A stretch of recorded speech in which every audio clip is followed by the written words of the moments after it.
Next up is, I believe, a panel, if I'm correct. So please welcome to the stage our panelists.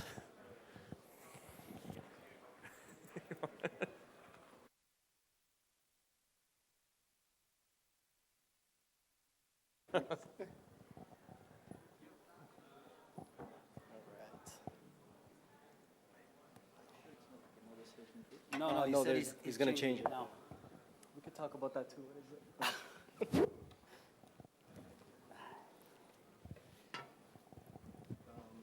All right, so our subject today is basically NFTs in gaming and how we think that it can revolutionize the gaming space. And yeah, it's me again. If you guys were here a few minutes ago, I didn't know my sessions were back to back. So I can start by introducing myself, and then maybe we can just go around quickly. My name is Sharif, as you guys heard a little earlier, CEO for Valeria Games. Hi, everyone. I'm Yavin. I'm the founder and the managing partner at Cointelligence Fund. We are focused on investing in the metaverse and blockchain-based games. A little bit about myself. I'm a serial entrepreneur. Started my first company before I turned 20. Since then, started and developed different companies over the years. 17 years ago, started investing in startups and also mentored and advised hundreds of different startups over the years. And a little bit more than 5 years ago, I started Cointelligence as a research company. And last year, we decided to establish Cointelligence Fund based on the success that we've had with investments and trading personally. And looking forward to the panel today. Hi, hello everyone, Jerome from Level. We're actually a publishing guide for indie game studios, so we can help them to really move towards self-publishing. And one of the big products that we have is a Web3 game backend, so they can really benefit from Web3 at an early stage, but also later for more engagement, and they can actually self-publish, so not be in a really nasty relationship with big publisher, which happens a lot, not always, but a lot in the industry. So we're trying to solve that and let them really enjoy and be creative with their games. Hi everyone, I'm Alex, I'm from Armbu Legends. We are building blockchain-based games on the XRPL. Our first game is like an anime-inspired trading card game. We've also got a racing game we're building. And our games sort of focus on just like actually giving back to like creators and people actually helping building the games as well as playing the games and stuff like that. So yeah. So first question from me, and by the way, we don't have a moderator on this panel, so we're going to moderate ourselves. So the first question that I'd like to actually ask all my fellow panelists is about their project and why they think that their project is relevant for the new Web3 revolution that is happening now, and what's the difference between them and what's out there and their competitors, so we can learn how founders are thinking and considering their own projects. So who would like to go first? I can go. Yeah. So the reason we're sort of like, we are actually really using Web3 and like blockchain technology, and we're building on the XRPL, obviously using XRP RippleNet technology. We really think like the games the way we're utilizing that is obviously giving our games and our people ways of like earning, ways of creating and getting involved that they never really had done before. There's so many new utilities of how we can build what we're building and implement new things to give back to people that I just think it was kind of a no-brainer to build on Web3 and then to use the technology that we're using, especially in like if it's a very transactional environment and stuff like that. So that's kind of like our reasoning as to why we're integrating the Web3 tech. And if there was a second part to that question, I forgot it. I think it was about the competition. Yeah. So yeah, and that was another reason why we chose the XRPL. Like we started building this game like a year ago. Started building our NFT collection like about a year ago, and I don't know how much everyone knows about the XRPL, but we actually only minting and NFTs only went live on the 31st of October. So before that, there was no NFTs on XRP. It wasn't as saturated of a market. So in terms of actually competition, a year ago when we started, there wasn't any in terms of what we're doing. And then up until now, obviously, there has been more projects being built and more awareness, but we're an original, and no one's actually focusing on the way that we're giving back to creators and earners that we are. I have a follow-up question for you with regards to XRP. How is the support by XRP in general, if you can share with us? Yeah, so they have like grants and competitions and stuff like that they're supporting the like developers with. I think they pledged something like 100 million, something like that, developer grants. And like it's ridiculous how much support they're giving. And then like even just the people in the community, I don't know, yeah, if you're part of the XRP community and everyone building, like everyone shares, everyone sort of builds together and promotes everything. So yeah, you're getting the funding, and the actual Ripple are actually focusing on building NFTs and launching and gaming on blockchain. And then you've got the actual community as well, which is really helpful and really helping everyone. And I'll add to that you don't want to mess with the XRP community. You definitely So don't. that's definitely something that you have as an advantage. You got a whole army behind you right now. So I'll let you guys ask questions if you want to. You can go next, right? No, just wanted to get a little bit philosophical to answer your question. Related to a panel also I met this morning. I think here in the Web3 industry, we're always talking about mass adoption, how we should do that, but we don't want to compromise as well. We don't even want to acknowledge that Apple is doing a step toward us, even if it's 30%, even if they don't let us do whatever we want, but I hope it's gonna come. But I would say that if you want to build a big Web3 project, then take Web2 pain points that couldn't be solved with Web2 and GAFAMs, and then see if there is a match with Web3. That's actually what we're doing. We are in the gaming industry. There are thousands of studios to help, and the pain points are not how we can decentralize or how they can benefit only financially for that. It's really on the value chain, where do they need our help, and where can we bring this help with some Web3 tools, but not only Web3 tools, so they are actually happy to engage with the solution, happy to test and get one foot, and then the second one into the Web3 industry. Yeah, absolutely. So one thing that I always found interesting, just talking about like how I believe NFTs and they can revolutionize the gaming spaces.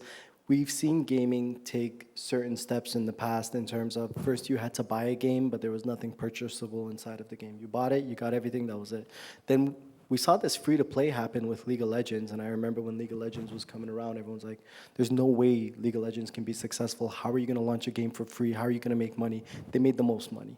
And if I were to offer any gamer on the planet today 2 options, you can buy this skin for $40 and not own it, and have no ownership of it in the sense that if you lose your account, if you forget your password, if you get banned, you can't buy it, you can't sell it, but we'll take your money and we're not gonna really give you anything in return either.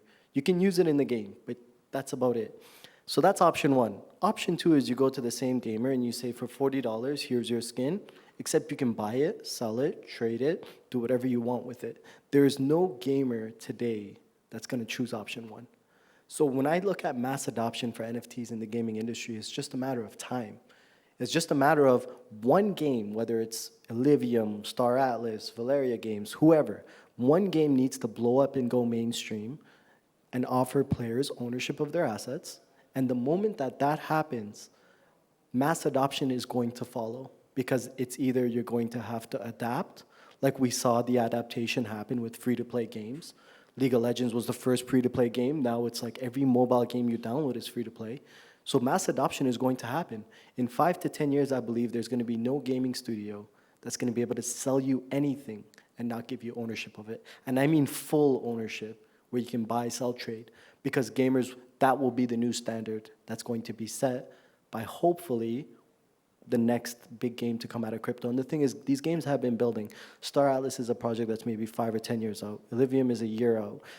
Then you got all of these other gaming projects that are building in this space right now. We're building too. And the moment one of these games blow up, gamer standards will change. And when that happens, mass adoption is going to be soon to follow after that. It's going to be like dominoes falling into place. That's what I believe anyways. I'm optimistic. I partially agree with you, but I wouldn't bet on those games because, sorry, they've raised a lot. They have like super nice gameplay, but for me, they're not mass adoption friendly because there's still some cryptocurrency in the middle of the game.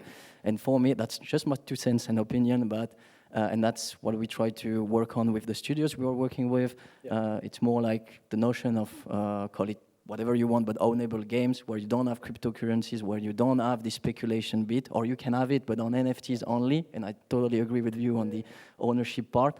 And that has been in the industry for so long. Item trading and speculation in World of Warcraft and other games has happened for so long.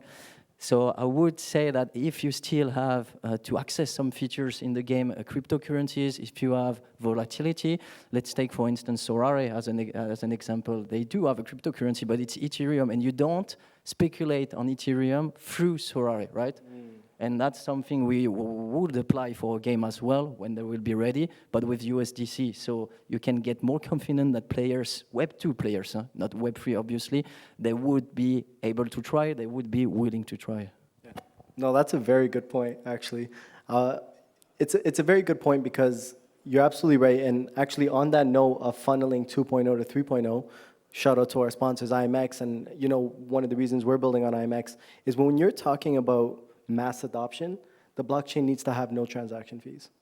So a lot of people ask us why we chose IMX as opposed to Solana or Matic or anything like that. Let's say, for example, it cost me a penny worth of Matic to do that transaction in the game. Open that loot box or complete that, whatever it is. That, even though it's a penny to us in the crypto space, we all have USDT and Ethereum. We go to a DeFi exchange, we swap it out. It's no problem for us. We don't even think twice. But when you're talking about mass adoption, then basically 0 transaction fees are game winners. IMX, you can give them a custodial wallet. They can do that transaction. They don't have to worry about creating a centralized exchange, funding it, switching it to USDT, buying a penny's worth of Matic just to process the transaction. So even though it's a penny, it's the barrier to do the transaction that's the issue. That's where any blockchain with 0 transaction fees can really be a game changer when it comes to mass adoption. That plus custodial wallets, I believe. But very good point. I completely agree with you, and I'd like to add to that a few things to both of what you guys said. So first of all, yes, absolutely. Any game that will try to market itself as a blockchain-based game is doomed to fail. Anyways, all projects are doomed to fail because they're startups. So add to that the fact that if you do that kind of marketing, you're definitely not going to be able to succeed for a few reasons. First of all, everything related to cryptocurrencies and gaming at the moment is, as mentioned, not likable by the gamers. And I didn't mention it before when I introduced myself, but something that I recently added to my bio is the fact that I'm a gamer. I've been a gamer all my life. I actually started playing when the original Atari console was out there. Yes, I'm very old. I know I look younger. And since then, I've played probably any console out there. And I can tell you that it doesn't have anything to do with the tech. It doesn't have anything to do beside one thing.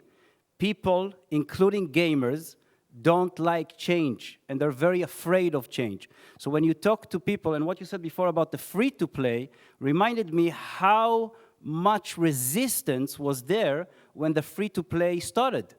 All of the gamers were against it. Today, if you ask most of the gamers, they will be pro free-to-play.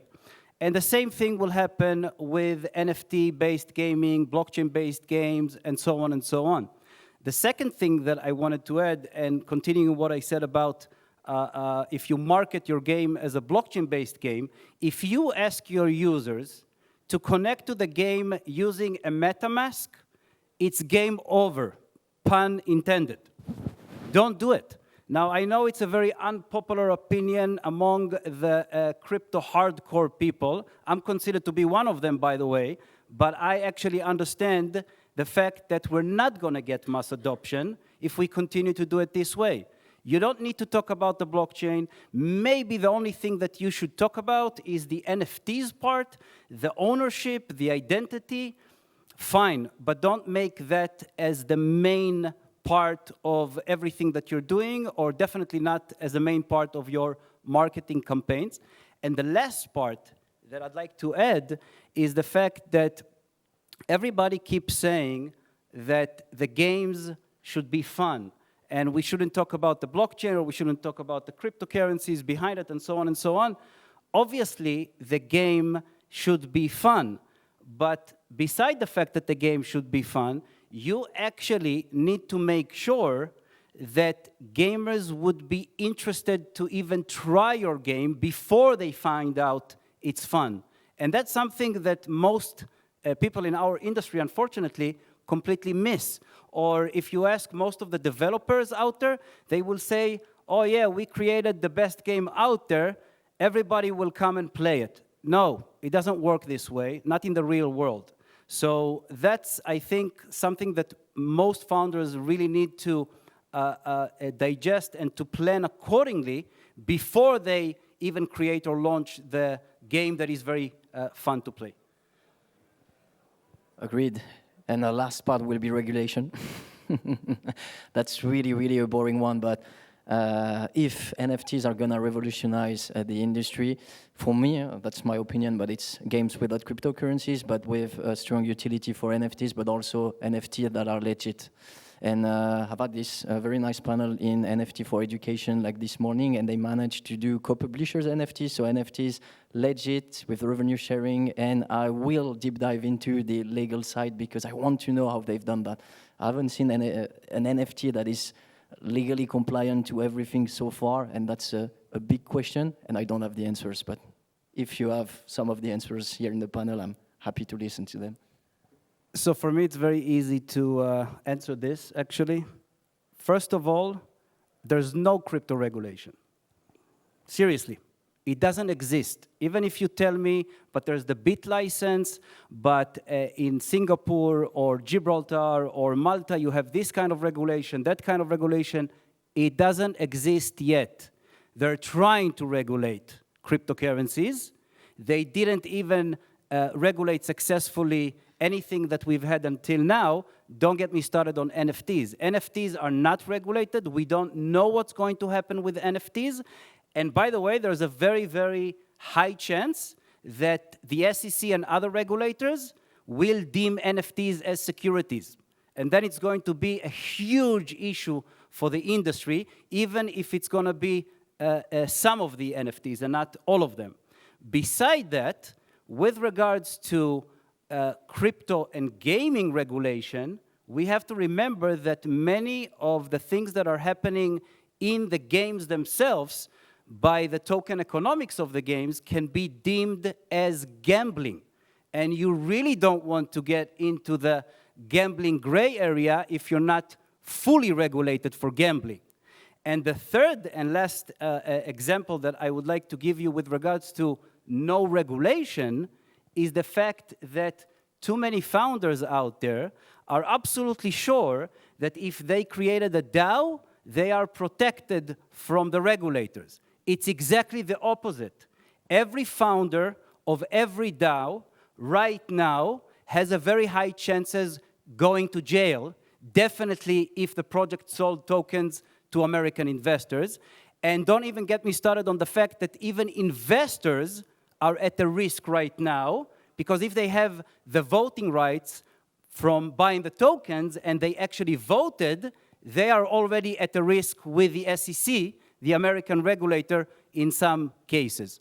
So my advice is be very, very cautious about legal and regulation. Don't do anything before you get the proper legal advice. And most of the crypto, or as they call themselves, crypto lawyers out there, don't really understand crypto regulation or what's supposed to be regulated, and they will provide you with their services and advice and give you the advice, but it's not relevant, definitely not for all or most of the jurisdictions out there. And we have to remember that every jurisdiction has its own regulations and own laws. So you need to be very, very careful and cautious about that. Thank you, On. I will add for the audience that On has a lawyer background, so he knows what he's talking about. Do you have any, maybe it's too recent, but some advice on Mika, for instance, for Europeans specifically, or about what they voted 5 days ago or a week ago? I don't, and if you find someone that can actually give proper advice, I'd love to talk to them. Me too, me too. So no, that was like a point that I have in mind, and a lot of founders have in mind also, like if NFTs, if you're going for the long run, like I said, solving a Web2 issue with Web3 features, and you want to go for the long run, then regulation is definitely something you have under the radar. And compliance, for instance, with Apple and Google also. And there is a lot to, it's very blurred for the moment, but at least we can see now baby steps, so it can help us just define what to carve out of the product to be compliant. And I hope that the regulation side will also give more visibility soon. Yes. By the way, I'm very bullish on cryptocurrencies, very bullish on crypto and gaming. Sometimes I need to mention it after giving all the warnings and saying what's wrong with our industry. So don't get me wrong. I'm absolutely sure that the future of gaming is going to be blockchain-based games, but it's going to take a while. Any advice for someone who feels like a lot of that was directed at him, what he just said? So obviously, like, for people like me who are building in the space and like we're using NFTs, like we're considering obviously like in-game transactions, stuff like that. We don't know what's regulated. What precautions would you take? You're operating in the gray area, though. And to be honest, when our team read the Apple Store's terms and service, they intentionally left it vague. I'm talking about before they introduced these NFTs. They intentionally left it vague. Because when we spoke with some lawyers, they said they're leaving it vague because they want to have the option to go in different directions, and they don't know which direction they want to go in. So when we talk about like regulations for NFTs or any of this stuff, the problem is that nobody knows what the regulations are. So right now what you're doing is you're operating in the gray area. What you're doing isn't specifically written down in law that it's wrong or right. You're just operating in the gray because I think people need to be more clear. And that's why, going back to your earlier point with the Apple news that came out, that's why it's such big news. Because they took the vagueness that was in there. When we started building, Apple did not come with that. But we knew when we read it, we're like, you know what, we should be okay. We should be. Now we know we are okay.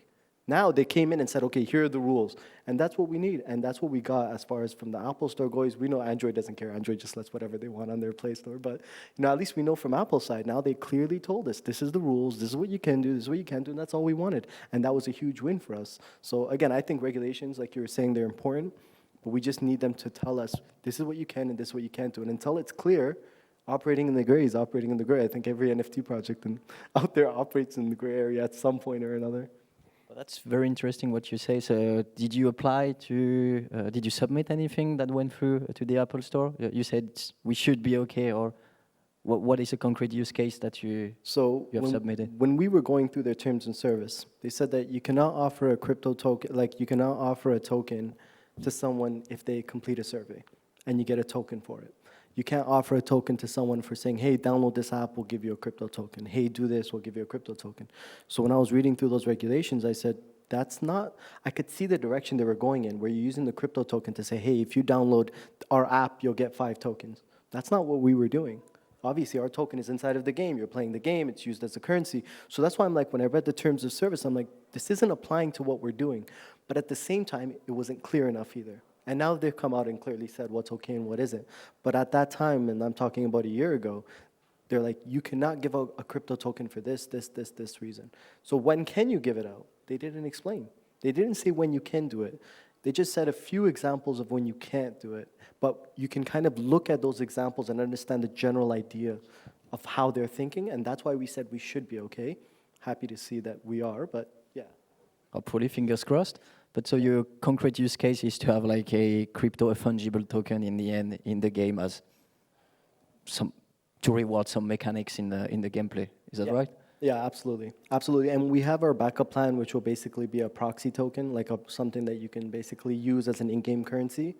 If we end up having a hard time, then you just give them a proxy token as an in-game currency, which can be exchanged one-of-one for the actual token. So that's the backup plan. Like Titan Arena sort of Exactly. model. Okay. Exactly. That's the backup plan. But the original plan is, of course, to do it exactly as you said. We're actually collecting the token directly. So we'll see how that goes. And again, the terms of service says it's completely okay. No mobile game right now is giving away tokens directly. But when you read the terms and service, it's like, it doesn't say you can't do it. It says you can't do it in specific scenarios, and none of those apply to us. So we'll see. But that's the answer to you. You should have a backup plan. Yeah. Because the guy this morning said that Tim Cook really doesn't like cryptocurrencies. So maybe you will have to go with the... Yeah, I'm not a backup lawyer. plan. I should throw that out there. I have no lawyer, no background in law. I just reading the terms and service and, you know, just the direction that we see things are heading in. I think we're going to be okay. But like the news that came out with NFTs was great news, and it just shows the general direction that these companies are heading in. At the end of the day, it's all going to come down to bottom line for Apple. It's all going to come down to, is there an opportunity to make money in it? And they know that NFTs are going to be the future of gaming. That's why Apple is like, we want to be a part of that. Because Apple knows that this is what's going to come, this is the future, and they're setting the foundation to be a part of that future. So them saying that they want NFTs and they want a 30% cut, amazing news for us. Because that just shows that they see that this is coming and this is the future. That's why they cleared up their regulation now. So I was extremely bullish when that news came out. I got very excited. Did a little happy dance. And I think we ran out of time. Thank you, everyone, for listening. Thank you, guys. Thank you.